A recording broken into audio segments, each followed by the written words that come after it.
성탄절을 앞두고 있고 오늘 성탄 주일인데 성탄 설교는 수요일 날 들으시고 또 성탄절 예배 때 그때 들으시고요. 오늘은 다니엘 설교 이어서 좀 말씀을 나누겠습니다. 지난 시간에도 말씀을 드렸지만 지금은 기독교 황금기가 다 지났습니다. 아프리카 쪽에 또 저기 남미나 저기 남아메리카 쪽에는 기독교가 막 이렇게 일어나고 있습니다.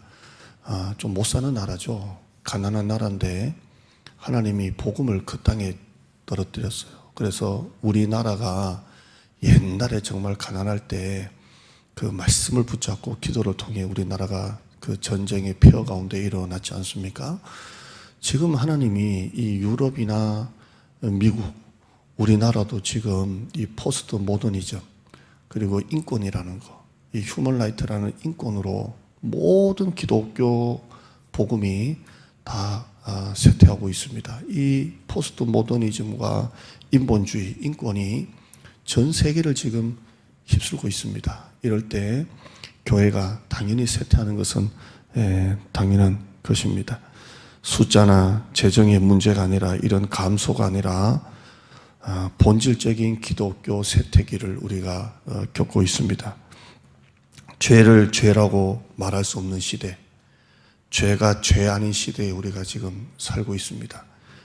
옛날에는 부끄러워서 말도 못 꺼냈던 이야기들이 서슴없이 나오고 있습니다. 여러분 드라마 한번 이렇게 보세요. 드라마를 보면 또 애들이 보는 뭐죠? 웹툰? 인터넷으로 보는 만화책이나 이런 걸 이렇게 한 번이라도 보면 이 동성연애라든가 이런 것들이 얼마나 미화가 돼 있고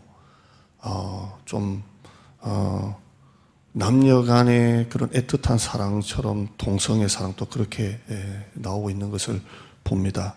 죄가 죄 아닌 시대고요. 경건하게 사는 사람이 오히려 불의한 사람이 되고 말씀대로 하는 교회가 오히려 불법을 저지르는 교회처럼 되어 있습니다. 영적으로 망가질 대로 망가져 있고 조금만 더 할게. 뭔가 띵그렸는데 도덕적으로도 걷잡을 수 없을 정도로 지금 무너지고 있는 이 시대에 우리가 살고 있습니다. 그래서 자꾸 떠오르는 사람이 다니엘이라고 말씀을 드렸습니다. 우리나라가 지금 아무리 영적으로 악하고 도덕적으로 몰락하고 있는 이 시대 가운데 살고 있지만 바벨론과 어떻게 비교하겠느냐는 것입니다.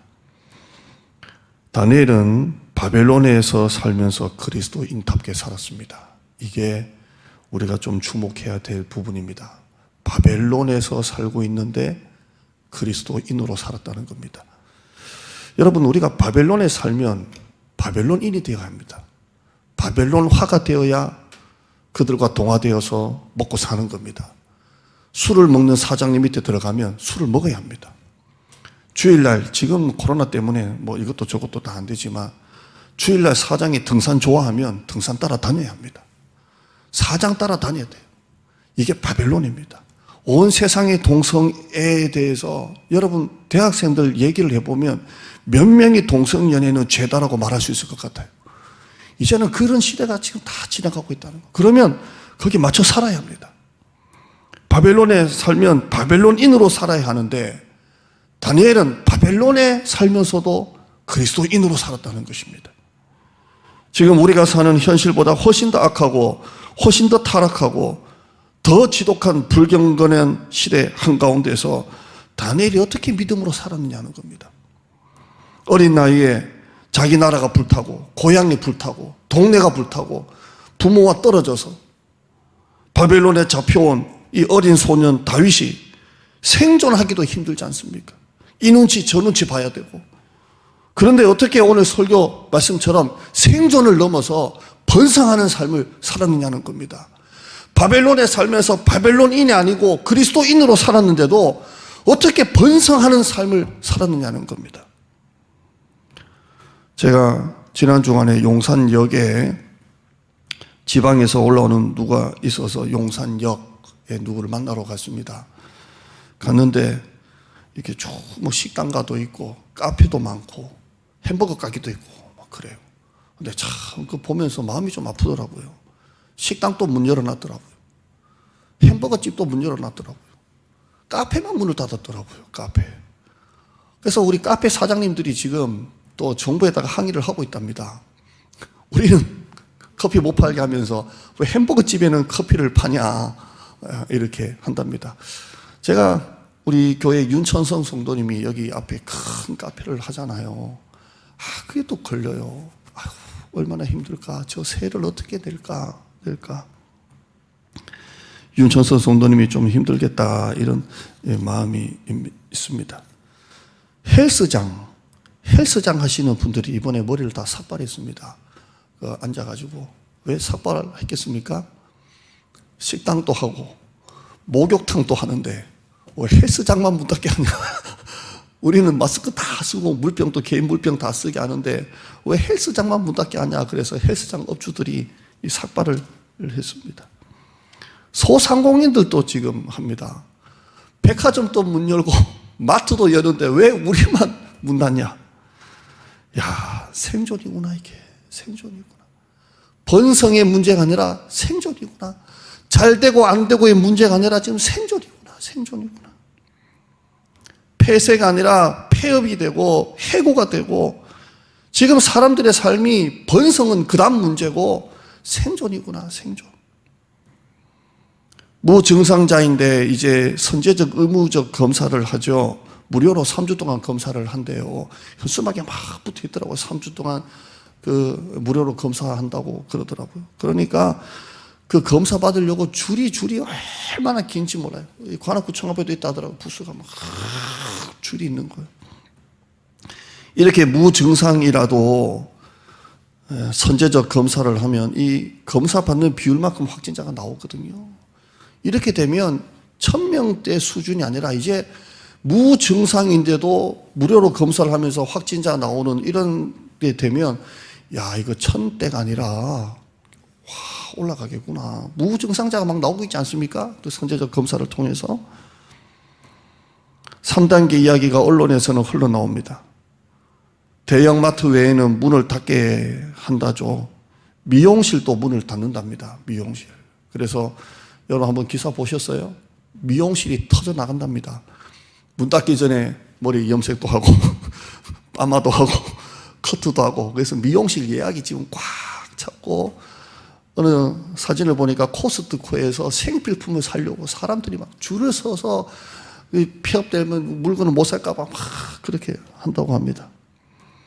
생존이구나. 지금 전쟁도 아닌데 생존이구나. 3단계가 되면 식당도 거리 두기를 하는데 식당은 그래도 놔두는데 8m를 띄운답니다. 8m. 식당에 8m를 띄우면 그 장사가 되겠어요? 지금도 어려운데 식당은 문을 열어도 식당도 생존이구나. 생존이다. 3단계가 되면 교회는 어떻게 될 것 같아요? 한 명만 하랍니다. 한 명. 운영자 외에 한 명. 그러면 이제 우리 목사님이 찬양했다가 반주했다가 방송실 갔다가 회개로 갔다가 해야 돼요. 가능한가요 이게? 사모도 못하 이제. 여기 목사님이 찬양했다가 반주했다가 방송실 갔다가 저 회개실 갔다가 이제 해야 돼. 3단계 되면 그렇게 된답니다. 야, 교회도 생존이다. 생존 시대다. 교회 다니는데 헬스장에서 운동 좋아하고 커피 좋아하는 사람은 지옥입니다. 교회도 못 가, 헬스장도 못 가, 커피숍도 못 가. 야, 이거 지옥이에요. 생존입니다. 생존. 자, 우리가 지금 다니엘을 보고 있지만 이럼에도 불구하고 생존이 아니라 번성할 수 있습니까? 번성할 수 있을까? 단순한 생존을 넘어서 번성할 수 있습니까? 제가 하나님 앞에 계속 기도를 하는데 하나님이 제 마음에 불같은 마음을 주세요. 그냥 겨우 붙잡아야 되기 때문에 붙잡는 확신이 아니라 그냥 살아야 되기 때문에 그냥 희망 한 가닥이라도 붙잡아야지 하는 희망 한 가닥이 아니라 불과 같은 확신을 주세요. 생존을 넘어 번성할 수 있다라는 거예요. 이게 제 마음에 하나님이 불과 같은 확신을 저한테 주세요. 저는 한국교회 놓고 기도하지만 한국교회 다 놓고 기도 안 합니다. 우리 교회만 놓고 기도하지. 근데 한국교회 이렇게 하지. 제가 어떻게 그걸 다 기도합니까? 5만 5천 개 교회를 2단 놓고 기도하지만 2단 어떻게 다 놓고 기도합니까? 저한테 와서 신천지 뭐예요? 묻지 마세요. 하나도 몰라요. 나는. 남이 신천지 신경 쓸 시간이 어디 있어? 우리만 잘하면 되지. 그냥 우리 교회만 놓고 기도해요. 하나님, 우리 교회가 이 판국에 단순한 서바이버가 아니라 정말 하나님 아버지 번성할 수 있습니까? 할 때 하나님이 불과 같은 확신을 주시는 거예요. 너희 교회는 생존이 아니라 번성할 수 있다. 불과 같은 확신을 저한테 주세요. 그래서 요즘에 제 설교 한번 들어보세요. 계속 이런 설교하지 않습니까? 급기야 내년 표가 뭔지 아십니까? 희망을 붙잡자 이런 거 아니에요. 믿음의 분량을 늘리자예요. 늘리자입니다. 그래서 주보 1번이 뭡니까? 하나님 우리 교회 50가정 보내주셔서 이게 하나님 주시면 못해요. 여러분 우리 교회 겨우 생존하고 겨우 사례금 지급하고 겨우 교육부서 주고 겨우 생존이 아닙니다. 우리 교회는 번성할 수 있습니다. 할렐루야. 바벨론은 가장 부유하지만 가장 악한 세상입니다. 다니엘은 포로로 잡혀갔지만 생존이 아니라 번성했습니다.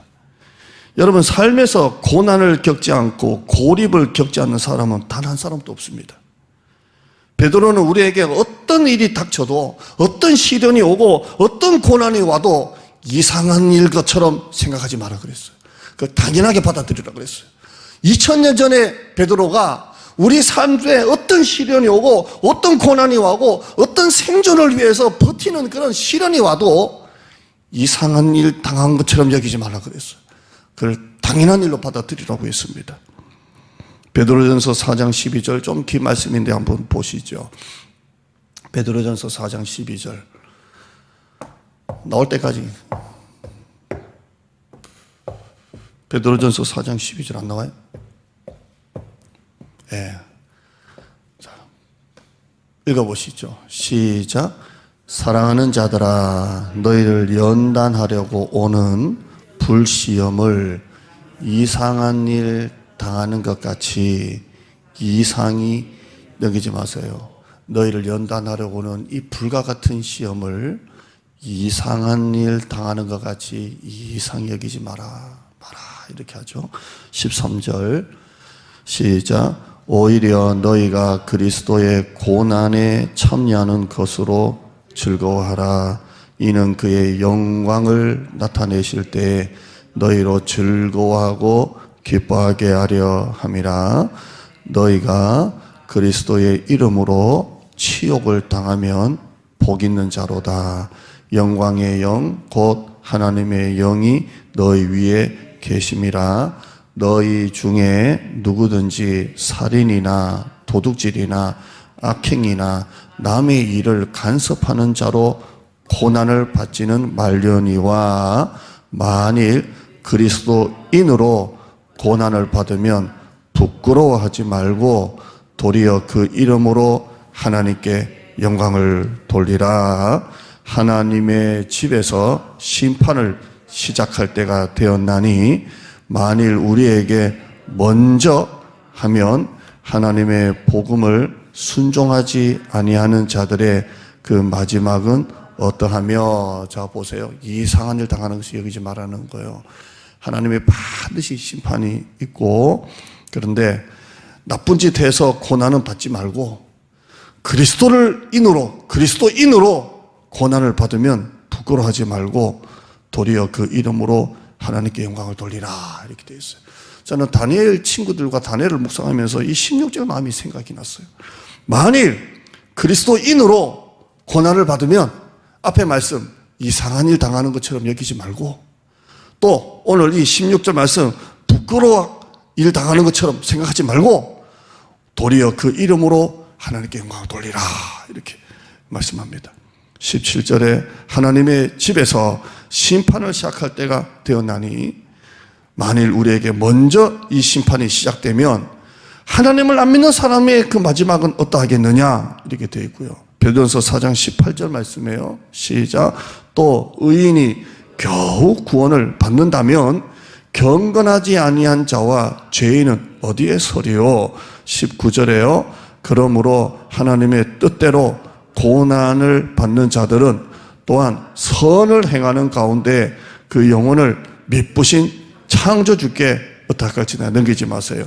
하나님의 뜻을 따라 고난 받는 사람은 고난을 막 견디는 게 아니라 뭔 일을 하면서 도리어 선한 일을 하면서 고난을 받으라고 그렇게 말씀하고 있습니다.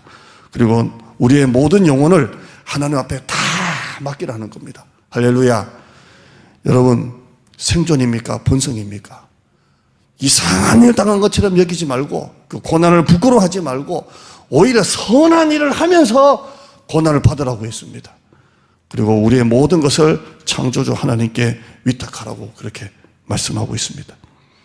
말세 때 하나님은 우리를 고난에서 건져주시지 아니하고 함께 하신다고 말씀하고 있습니다. 한번 따라 하실까요? 건져주시는 게 아니라 함께 하신다. 하나님은 우리를 항상 그런 것 같아요. 하나님이 시련에서 좀 건져주세요. 하나님은 건져주시는 방법을 택하지 않으셨어요. 항상 건져주시는 않는 대신에 항상 우리와 함께 하셨습니다. 말씀을 통해 함께 하셨고 성령을 통해 함께 하셨습니다. 아무리 세상이 악하게 돌아가고 하나님을 두려워하지 않는 악인이 바벨론의 왕인 것 같아도 여전히 이 세상은 하나님이 통치하고 계십니다. 하나님이 섭리하고 계십니다. 하나님의 주권 아래에 있는 줄 믿습니다. 이스라엘이 멸망했습니다. 바벨론이 세상을 통치하는 것 같습니다. 악인이 세상을 통치하고 하나님을 두려워하지 않는 사람이 세상을 통치하는 것 같아도 여전히 이 세상은 하나님이 통치하고 계십니다. 여러분, 하나님은 건져내시는 방법이 아니라 함께 하시는 방법으로 지금 우리 교회와 함께 하십니다. 제가 교회에서 교역자로 30년을 제가 하고 있지 않습니까? 21살 때부터 이렇게 하고 있는데 교회에서 이렇게 보면 좀 엉뚱한 모습을 봐요.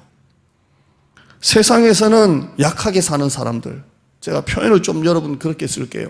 세상에서는 정말 약하게 사는 사람들, 약자, 가난한 자, 빈자가 교회에서는 강자가 돼가지고 교회에서는 누리는 자가 돼가지고 교회를 자기 마음대로 하는 사람을 보았습니다.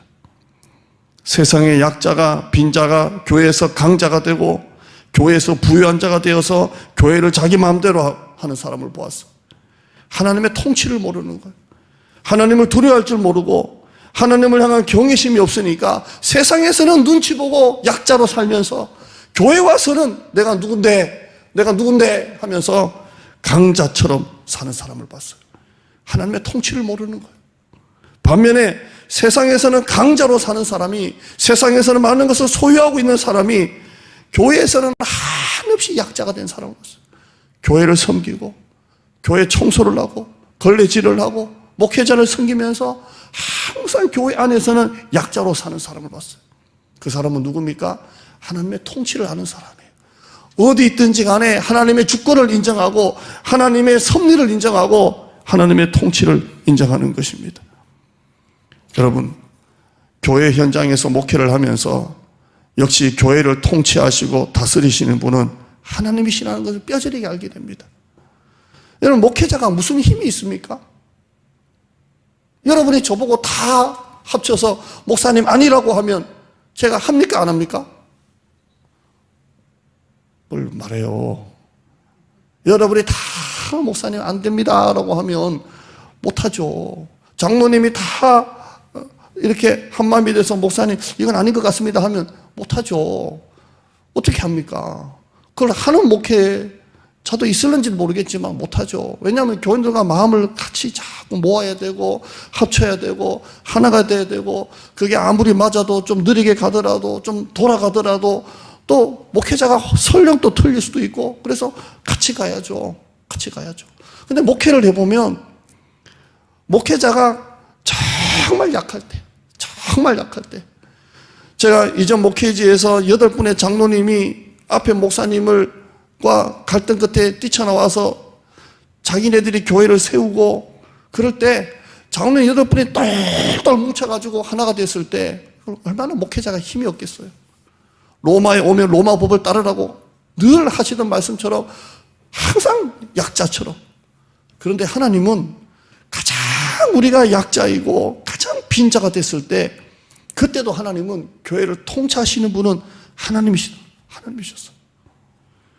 다니엘은 어렸지만 다니엘의 시각으로 볼 때 이스라엘이 망한 것도 하나님의 통치 아래 있었던 거고, 바벨론이 세상을 지금 이렇게 정복하는 것도 하나님의 통치로 다니엘은 본 것입니다.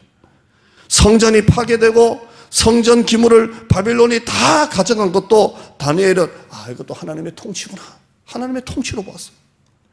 느부갓네살 왕이 하나님을 조롱하고 하나님의 백성을 잡아갈 때도 다니엘은 뭘로 보았습니까? 이건 하나님의 통치구나, 하나님의 통치구나. 하나님은 건져내시는 게 아니라 함께 하시는구나, 함께 하시는구나. 이게 다니엘 첫 장부터 다니엘 마지막 장까지, 다니엘이 어릴 때부터 다니엘이 늙을 때까지 다니엘은 모든 사건을 뭘로 보았습니까? 하나님의 통치로 보았어요. 하나님의 통치. 이건 하나님의 통치다, 하나님의 섭니다, 하나님의 주권이다. 우리 나라가 불타고 우리 동네가 불타고 우리 고향이 불타고 엄마 아빠와 헤어지고 여기 와서 살아도 이건 하나님의 통치 가운데 있구나. 우리 나라가 멸망하고 바벨론이 전 세계를 정복하는 것도 하나님의 통치구나. 느부갓네살 왕이 세상의 왕인 것 같아도 느부갓네살이 왕이 아니라 진짜 통치자는 하나님이시구나. 이걸 다니엘이 놓지 않았다는 것입니다. 할렐루야. 여러분, 지금 이 나라, 우리나라 전 세계적으로 지금 이런 어려움을 겪고 있습니다. 여의도 순복음교회도 20명밖에 안 됩니다. 전 세계적으로 한국교회가 지금 이런 시기를 겪고 있습니다. 이것도 무슨 시각으로 봐야 합니까? 하나님의 통치라는 시각으로 보는 겁니다. 하나님의 통치. 전부 다 하나님의 통치, 주권 가운데 있구나. 하나님이 전부 다 셧다운 시키고 제로 상태에서, 제로섬에서 새롭게 한국교회를 하시겠구나. 하나님의 통치로 보는 것입니다. 할렐루야. 다니엘의 세 친구들도 마찬가지입니다. 다니엘 이야기에서 빼놓을 수 없는 두 사건이 나옵니다. 바로 용광로 속에 들어갔다 나온 이야기입니다. 오늘 16절부터 한번 18절 세 구절만 한번 보시죠. 자, 이제 불 속에 들어가기 전입니다. 느부갓네살 왕이 지금이라도 너희가 절을 하고 하면, 금신상에게 절을 하면 불에서 꺼내주겠다, 이렇게 합니다. 마지막 기회를 준 겁니다. 너희를 불 속에 집어 던져 넣으면 누가 너희를 그 불 속에서 건져내겠느냐? 이게 15절 끝입니다. 15절 끝에 보시면 풀무불 가운데 던져 넣을 것이니 능히 너희를 내 손에서 건져낼 신이 누구가 있겠느냐? 누구겠느냐? 마지막 기회를 주는 겁니다. 지금이라도 금신상에게 절해라. 그러면 내가 건져주겠다. 너희를 건져낼 신이 어디 있겠느냐? 이렇게 마지막으로 기회를 줍니다. 이때 다니엘 친구들 말을 한번 보실까요? 주일학교 때부터 계속 봤죠. 16절부터 한번 읽어보시죠. 시작. 사드락과 메삭과 아벳느고가 왕에게 대답하여 이르되 느부갓네살이여, 우리가 이 일에 대하여 왕에게 대답할 필요가 없나이다. 왕이여, 우리가 섬기는 하나님이 계시다면 우리를 맹렬히 타는 내시겠고 왕의 손에서도 건져내시라. 하나님이 건져주실 겁니다. 18절 말씀이에요. 시작. 그렇게 하지 아니하실지라도 왕이여, 우리가 왕의 신들을 섬기지도 아니하고 왕이 세우신 금신상에게 절하지도 아니할 줄을 아옵소서. 할렐루야. 불 속에 들어가겠다는 겁니다. 여러분이 다니엘 친구처럼 살면 미쳤다 소리 듣습니다. 지금 또 예배를 드리겠다 하면 미쳤다 소리 듣습니다. 여러분, 다니엘의 친구들이 불 속에 들어갔다가 살아나온 게 중요한 게 아니라 어떻게 불 속에 들어갔냐는 거예요. 마지막 기회지 않습니까? 마지막 기회. 자기를 집어 던지려는 사람이 불에 타 죽었는 걸 봤는데 마지막 기회잖아요. 만약 너희가 절하지 않고 그 불 속에 들어가면 너희를 건져낼 신이 어디 있겠느냐? 누구게 있느냐? 했습니다. 근데 그들이 어떻게 불 속에 들어갑니까? 다니엘의 세 친구들은 모든 상황, 모든 환경, 모든 사건을 뭘로 보았습니까? 하나님의 통치라는 렌즈로 보았던 겁니다. 하나님이 통치하신다. 하나님은 이곳에서, 불 속에서도 모든 것은 하나님의 통치 가운데 있다라는 것을 보았습니다. 하나님은 건져내시는 하나님이 아니라 함께 하시는 하나님을 보았다는 겁니다. 여러분, 다니엘은 30일만 기도 안 하면 됐습니다. 근데 그걸 못 참고 또 기도하지 않습니까? 우리가 다니엘서 6장 한번 가보실까요? 6장 가보시면 다니엘이 그걸 못 참고 또 기도합니다. 6장 7절 한번 보시죠. 7절 한번 보시죠. 10절 바로 보겠습니다. 10절 한번 보시죠. 10절 보시면 다니엘도 마찬가지입니다. 30일만 기도 안 하면 됩니다. 30일만 기도 참으면 됩니다. 근데 10절 한번 보실까요? 시작. 다니엘이 이 조서에 왕의 도장이 찍힌 것을 알고도 자기 집에 돌아가서는 윗방에 올라가 예루살렘으로 향한 창문을 열고 전에 하던 대로 하루 3번씩 무릎을 꿇고 기도하며 그의 하나님께 감사하였더라. 아멘. 다니엘이 굴 속에 들어갔다 나온 게 중요한 게 아니라 어떻게 기도할 수 있냐는 거예요. 30일만 기도 안 해도 되는데 어떻게 기도할 수 있냐는 거예요. 다니엘은 모든 사건을 뭘로 보았다고요? 하나님의 통치라는 렌즈로 보았다는 거예요. 하나님의 통치. 그 순간조차도 하나님은 통치하신다, 하나님은 다스리신다 라는 것을 보았다는 것입니다. 여러분, 수입이 반토막 나고 아주 어려운 지금 코로나와 상관없이 교회도 현상 유지만 해도 부흥하고 있다는 시대에 살고 있는 우리입니다. 그러나 여전한 우리의 확신은 뭡니까? 하나님은 지금도 우리나라를 통치하고 계신다는 겁니다. 하나님은 지금도 우리 교회를 통치하고 계신다는 겁니다. 마태복음 6장 30절 말씀에 오늘 있다가 내일 아궁이에 던져지는 들풀도 하나님이 이렇게 입히시거든 하물며 너희일까 보냐. 믿음이 넘기지 마세요. 한 번 더 읽어보시죠. 시작. 오늘 있다가 내일 아궁이에 던져지는 들풀도 하나님이 이렇게 입히시거든 하물며 너희일까 보냐. 믿음이. 자, 넘기지 마세요. 여러분, 지금 사는 게 어렵죠? 수입이 줄고 생존하기도 어렵지 않습니까? 이때 여러분 이 말씀 한번 보세요. 내일, 오늘 있다가 내일 아궁이에 던져지는 그 불쏘시개 같은 들풀도 하나님이 이렇게 입히신다고 하고 있습니다. 거기에도 하나님의 통치가 있다는 것입니다. 6장 31절에 그러므로 염려하여 이르기를 무엇을 먹을까 무엇을 마실까 무엇을 입을까 하지 말라. 이는 다 이방인들이 구하는 것이라. 너희 하늘아버지께서 이 모든 것이 너희에게 있어야 할 줄을 아시느니라. 아멘. 하나님은 교회에서만 통치하시는 게 아니라 여러분의 삶의 현장, 지금 생존과 싸우고 있는 여러분의 삶의 현장에서도 하나님은 여러분의 통치하고 계십니다. 이는 다 이방인들이 구하는 것이라. 너희 하늘아버지께서 이 모든 것이 너에게 있어야 할 줄을 아시느니라. 33절에 그런즉 너희는 먼저 그의 나라와 그의 의를 구하라.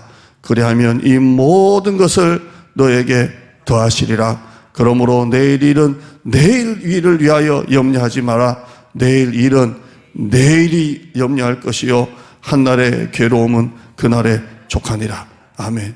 여러분, 다니엘이 이 말씀을 압니까 모릅니까? 다니엘이 물론 모르죠. 구약시대 다니엘이 어떻게 예수님의 말씀을 압니까?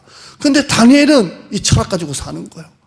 내일 일은 내일 염려하고 오늘 있다가 내일 던져지는 그 아궁에 던져지는 들풀도 하나님이 이렇게 입히시는데 무엇을 먹을까 마실까 입을까는 하나님의 통치 가운데 있음을 고백하고 먼저 그의 나라와 의를 위하여 살 때 하나님이 이 모든 것을 더해 주시는 삶을 살았다는 것입니다. 여러분, 이 모든 것을 너에게 더해 주시는 삶이 뭡니까? 번성 아닙니까? 이 모든 것을 너에게 더해 주시겠다고 말씀하십니다. 이게 생존입니까? 번성입니까? 번성입니다. 우리가 무엇을 먹을까 마실까 입을까 지금 이 코로나로 인해서 생존과 싸우고 있지 않습니까? 목회자도 지금 생존과 싸우고 있는 이 현실 가운데 하나님의 통치 가운데 다 맡기고 이 모든 것도 하나님의 통치 가운데 있음을 다 맡기고 하나님은 건져내시는 게 아니라 함께 하시는 방법으로 일하심을 고백하고 무엇을 먹을까 마실까는 다 하나님의 통치 가운데 맡기고 우리는 먼저 그의 나라와 의를 구하면 하나님이 이 모든 것을 우리에게 더해 주신다고 말씀하고 있습니다. 번성입니다. 번성. 내일을 위하여 염려하지 마라. 내일 생존을 위하여 염려하지 말라는 겁니다. 먼저 그의 나라와 의를 구하면 이 모든 것을 더해 주시겠다고 말씀하셨습니다. 여러분, 성경을 꽉 하고 넘어가면 안 돼요. 우리의 삶도 이런 번성하는 삶을 살아야 되지 않겠어요? 여러분의 사업이 잘 되고 여러분의 회사가 잘 되고 우리 교회가 부흥하는 번성하는 삶을 살아야 되지 않겠습니까? 무엇을 먹을까 마실까 입을까는 하나님의 통치 가운데 있다는 겁니다. 교회에서는 예배 드릴 때는 하나님의 통치 가운데 있고, 밖에 나가서 집에서 수입을 보고 통장을 보고 가게 매출 현황을 보면서 그때는 또 내가 걱정하고 내가 사장이고 내가 모든 걸 불안해하고, 돈이 떨어졌네, 등록금이 없네, 뭐 고지세 낼 돈도 없네, 이런 그 걱정은 내가 다 하고 어떻게 삽니까? 무엇을 먹을까 마실까 입을까도 하나님의 통치 가운데 맡기세요. 따라합시다. 무엇을 먹을까 마실까 입을까도 하나님의 통치에 맡기자. 하나님의 통치에 다 맡기는 거예요. 통치에 다 맡기는 겁니다. 그리고 먼저 그의 나라와 의를 구하면 하나님이 모든 것을 너에게 더해 주시겠다고 말씀하셨습니다. 여러분, 바울을 한번 보실까요? 빌립보서 4장 11절 말씀이에요. 시작. 내가 궁핍함으로 말하는 것이 아니니라. 어떠한 형편이든지 나는 자족하기를 배웠노니. 따라합시다. 어떠한 형편이든지 나는 자족하기를 배웠노니. 지금 같은 이 코로나 가운데 수입이 반토막 나고 폐쇄가 아니라 폐업까지 이어지는 이 줄도산의 한복판에서, 그러나 어떠한 형편이든지 나는 자족한다고 말씀하고 있습니다. 12절 말씀이에요. 시작. 나는 비천에 처할 줄도 알고 풍부에 처할 줄도 알고 모든 일, 배부르고 배고픔과 풍부와 궁핍, 이 모든 일에도 일체의 비결을 배웠다는 겁니다. 때는 회사가 잘 되고 회사가 잘 안 되고, 건강하고 몸이 아프고 가정이 장사가 잘 되고 잘 안 되고, 모든 일 가운데서도 일체의 비결을 배웠다는 겁니다. 그 일체의 비결이 뭡니까? 13절 말씀이에요. 시작. 내게 능력 주시는 자 안에서 내가 모든 것을 할 수 있느니라. 아멘. 생존입니까? 번성입니까? 번성입니다. 번성. 빌립보서는 감옥에서 쓴 편지입니다. 지금 감옥에 있는 사도 바울이 이 말을 하는 것입니다. 어떠한 형편이든지 나는 자족한다. 자족한다. 지금 또 나는 자족한다. 자족한다. 내게 능력 주시는 자 안에서 내가 모든 것을 할 수 있느니라. 여러분, 어떠한 형편이든지, 이 말이 무슨 말입니까? 하나님의 통치라는 렌즈로 상황을 보고 환경을 보았다는 것입니다. 빌립보서 4장 6절 말씀이에요. 시작. 아무것도 염려하지 말고 다만 모든 일에 기도와 간구로 너의 구할 것을 감사함으로 하나님께 아뢰라. 한 번 더요. 시작. 아무것도 염려하지 말고 다만 모든 일에 기도와 간구로 너의 구할 것을 감사함으로 하나님께 아뢰라. 자, 이것도 무슨 렌즈로 보는 거예요? 하나님의 통치라는 렌즈로 보는 것입니다. 아무것도 염려하지 말고 무엇을 먹을까 입을까 마실까, 그건 내 분야가 아니라 하나님의 통치로 맡기고 모든 일에 기도와 간구로 너희 구할 것을 감사함으로 하나님께 아뢰라는 겁니다. 따라합시다. 하나님의 통치라는 렌즈를 끼고 환경을 보자. 하나님의 통치라는 렌즈를 끼고 보는 거예요. 통치를 끼고. 오늘 코로나 손님 하나도 없고 9시면 문 닫아야 되고, 이런 판국에서도 가게 들어가서 한숨 푹 쉬고, 제발 좀 그러지 말고 하나님의 통치라는 렌즈로 여러분의 회사를 보고 가게를 보고 직장을 보고 가정을 보라는 거예요. 하나님은 지금 이 순간 또 이 나라를 통치하고 계신다. 우리 가정을 통치하고 계신다. 무엇을 먹을까 마실까 입을까 아무것도 염려하지 말고 다만 모든 일에 기도와 간구로 너희 구할 것을 감사함으로 하나님께 아뢰라. 아멘. 하나님의 통치로 보는 것입니다. 은행에서 돈 빌리러 대출하러 가서도 여러분, 그곳에도 따릅시다. 하나님의 통치가 일어나고 있다. 은행 대출 받으러 가서도 그 은행에 서류만 계속 갖다 대면서, 저는 이전 목회지에서 얼마나 많은 대출을 했겠습니까? 또 대출하면서 은행 몇 번 갔겠습니까? 그런데 대출 받으러 가니까 좋은 건 있더라고요. 나는 은행 또 대출 받으러 갔는데 은행 직원들은 왜 이렇게 나한테 잘해줘요? 자기들 이자 가지고 사니까. 예? 당당하게. 이곳에도 하나님의 통치가 임하는 것입니다. 여러분, 몸이 아파 병원에 계십니까? 거기에도 하나님의 통치가 있는 것입니다. 하나님은 건져내시면서 일하시는 게 아니라 함께 하시는 방법으로 우리를 지금 또 통치하고 계십니다. 빌립보서 4장 19절 말씀이에요. 나의 하나님이 그리스도 예수 안에서, 따라합시다. 나의 하나님이 그리스도 예수 안에서 영광 가운데 그 풍성한 대로 너의 모든 쓸 것을 채우시리라. 하나님의 통치로 보라는 겁니다. 통치. 올해 교회 재정도 하나님의 은혜로 잘 왔습니다. 잘 왔어요. 저는 여러분에게 겨우 버텨서 겨우 가까스로 겨우라는 말은 하지 않겠습니다. 하나님은 우리 교회를 번성하게 하셨습니다. 할렐루야. 제가 이렇게 들을 때 우리 남성교회에서 이렇게 회비가 남은 걸 가지고 교회에다가 뭘 하고 싶다 이런 얘기를 들었어요. 교회가 뭘 필요한지를 얘기해 줬으면 좋겠다라는 얘기를 들었어요. 야, 참 대단하다. 대단하다. 우리 찬양팀 같은 경우에도 그 얼마 안 되는 토요일마다 모여서 찬양하잖아요. 그러니까 어쩌면 한 번 모일 간식비밖에 안 되는 그 한 달치를 모아서 여기 앰프 30만 원짜리를 사다 놨어요. 교회에다 청구도 안 하고. 야, 여기에도 하나님의 통치가 있는 것입니다. 저는 겨우라는 말을 쓰지 않겠어요. 생존이 아니라 번성하는 것. 내년은 어떨까요? 내년도 역시 현실은 어렵고 힘들 것입니다. 그러나 저는 확신합니다. 생존이 아니라 번성할 수 있다는 것입니다. 번성합니다. 아브라함은 자식이 한 명도 없을 때입니다. 단 한 명도 없을 때 하나님은 아브라함에게 아브라함아 밖에 나와봐. 밤하늘의 별을 보여줍니다. 여러분 3,000년 전에 3,500년 전에 그 중동의 팔레스타인의 밤하늘의 별이 얼마나 선명하게 얼마나 분명하게 얼마나 크게 보였겠습니까? 얼마나 많이 보였겠습니까? 하나님이 아브라함에게 그 별 한번 세려봐. 끝도 없는 거예요. 하나, 둘, 셋, 넷, 다, 여. 이 전등도 모르겠는데 왜 전등이 만나요? 아브라함아, 네 자손을 저 뭇별처럼 많게 주겠다 하셨어요. 자식이 10명이라도 되면 몰라요. 1명이라도 되면 몰라요. 단 한 명도 없을 때 그 약속을 하셨어요. 그리고 아브라함이 뭐라고 말씀하십니까? 아브라함아, 네가 서 있는 그 땅에서 보이는 거 다 한번 해봐. 다 봐봐. 동서남북으로 다 봐봐. 다 봐봐. 아브라함이 뺑 둘러보죠. 그리고 종과 행으로 한번 그어봐. 이 땅을 네 자손에게 다 주겠다 하셨어요. 자식이 한 명도 없는데 하나님은 아브라함에게 이 보이는 땅, 이 땅을 너와 네 자손에게 다 주겠다고 하셨어요. 생존입니까? 번성입니까? 번성입니다. 번성이에요. 제가 수요일날 설교를 했는데요. 민수기를 보면 인구조사가 2번 합니다. 민수기는 그래서 민수기입니다. 백성민자 숫자 민수기입니다. 한번 1차 인구조사 한번 보실까요? 수요일날 설교했던 겁니다. 1차 때 인구조사입니다. 민수기 1장입니다. 출애굽한 지 2년 2월 1일 1년 지나서 인구조사를 합니다. 대상은 누굽니까? 애굽에서 막 나온 사람. 막 애굽에서 나온 출애굽 1세대입니다. 12지파를 다 인구조사를 하니까 몇 명입니까? 20세 이상입니다. 숫자 읽으시죠?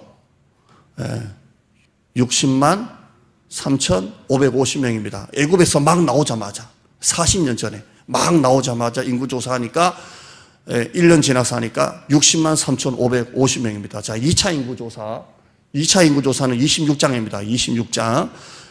출애굽한 지 40년이겠죠. 40년 지났으니까. 자, 누구를 대상으로 합니까? 1차 인구조사할 때 19세 미만이겠고요. 이건 책에 제가 넣었는데, 광야 노중 40년 광야 노중에 출생한 자입니다. 이렇게 해서 몇 만입니까? 60만 1,730명입니다. 19세 뺍시다. 빼고. 그럼 총 몇 명 차이가 납니까? 저는 지금 화면이 가려서 지금 1,820명 차이입니다. 자, 그러면 차이가 있습니까? 없습니까? 40년 전의 인구조사나 지금 인구조사나 차이가 있습니까? 없습니까? 없죠. 똑같은 60만이죠. 저는 수요일날 설교하기 전에 이런 바보 같은 목사가 있나요? 수요일날 설교하기 전에 이렇게 설교했다니까요. 1차 인구 조사할 때나 2차 인구 조사할 때 인구 차이가 없습니다. 이렇게 설교했다니까요. 눈으로 보니까. 그런데 제가 이걸 계속 들다 보니까 인구 차이가 없는 게 아니에요. 1차 인구 조사할 때 대상은 누구였어요? 출애굽한 1차 출애굽 1세대잖아요. 그 몇 명이에요? 60만이잖아요. 그런데 지금도 60만이잖아요. 그런데 그 60만이 살아있어요? 죽었어요? 죽었잖아요. 그 그 1차 인구조사를 60만이 죽고 지금도 60만이면 인구가 줄은 거예요? 늘은 거예요? 모르겠어요. 1차 인구조사할 때 60만, 3천 얼마입니까? 그거 모른다고 지옥 가는 건 아니니까. 자, 60만이에요. 근데 40년이 지나서 분명히 성경에는 1차 때 인구조사한 사람들이 다 죽었다고 되어 있는데 그 2세대는 어떻게 또 60만이냐는 거예요. 그러면 그만큼 자녀들이 아브라함에게 하나님께서 약속하셨던 것처럼 생육하고 번성하고 충만하도록 또 하나님께서 그 자식의 자식을 충만하게 부어주셨다는 겁니다. 할렐루야. 만약에 부모 세대가 다 죽었으면 한 10만 정도밖에 안 될 거 아니에요. 그런데 똑같은 60만이면 인구가 줄은 게 아니라 2배로 늘었다는 거예요. 1세대가 죽고 또 2세대가 60만이니까. 여러분, 생존입니까? 번성입니까? 번성입니다. 번성. 서바이벌 아닙니다. 오늘 결론 적용하겠습니다. 하나님이 모든 것을 통치하고 계십니다. 아멘. 회사가 좀 어렵다고, 수입이 줄었다고, 애가 어디 시험에 떨어졌다고, 목회자는 성도 숫자가 줄었다고, 재정이 좀 줄었다고, 생존이니 어렵니 힘드니 짜증내고 조바심 내고 집에서 대놓고 막 짜증하고 교회에서도 막 그런 말하고, 제발 그러지 마세요. 이곳에서도 하나님은 통치하고 계십니다. 제발 영의 눈을 좀 떴으면 좋겠습니다. 코로나 핑계 그만 대시고 정신 차리시고 예배 드리세요. 새벽기도 생활하세요. 성경 통독하세요. 큐티하세요. 교회 봉사하세요. 하나님의 통치라는 렌즈를 깹시다. 저는 1월 3일부터 30일 동안, 날짜는 다 총 30일이지만 한 달 동안 밤기도 합니다. 하나님께서 제 마음에 밤기도 해라. 그래서 또 합니다. 저 혼자 하는 게 아니라 같이 하자는 겁니다. 개인 기도가 아니라 하자는 겁니다. 그래서 밤 9시에 기도합니다. 온라인으로 합니다. 방역이 3단계가 올라가면, 지금은 20명까지니까 우리 성도들 올 분들 다 와도 20분 안 될 것 같고, 3단계 올라가면 정말 한 명만 한다면서요. 그러지 않습니까? 이제 고민이 되는 거예요. 그럼 나하고 부목사하고 둘이 하는데 하지 말까? 하나님이 야, 생존이 아니라 번성이라며. 그래서 저는 1월달 방역이 5단계든 10단계든 가든지 간에 저 혼자라도 합니다. 온라인으로 다 보여줄 겁니다. 저는 1월부터 주만 바라보려고 작정을 했습니다. 하나님, 생존이 아니라 번성하게 하여 주시옵소서. 기도 외에 뭐가 있습니까? 기도 외에 여러분의 다른 방법이 있다면 저에게 얘기해 보십시오. 기도 외에는 이런 유가 나갈 수가 없습니다. 내년에 성경 일독합시다.